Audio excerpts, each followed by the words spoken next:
अस्सलाम वालेकुम Weaver. 12 pro max shape में ई टाची ने आई प्रो लॉन्च किया है।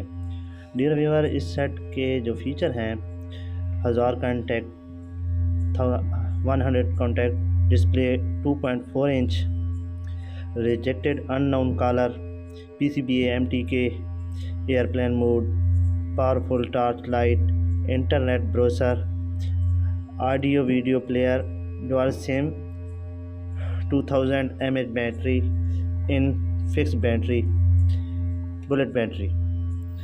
तो ये सेट जो है ना सलीम और बहुत ही अच्छा सेट है।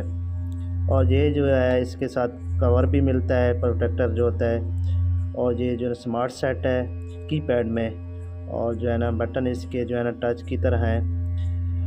और बहुत ही उम्दा सेट, और सर्विस के हिसाब से, डिस्प्ले के हिसाब से,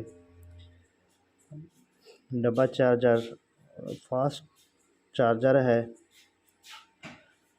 बहुत ही प्यारा सेट है माशाल्लाह।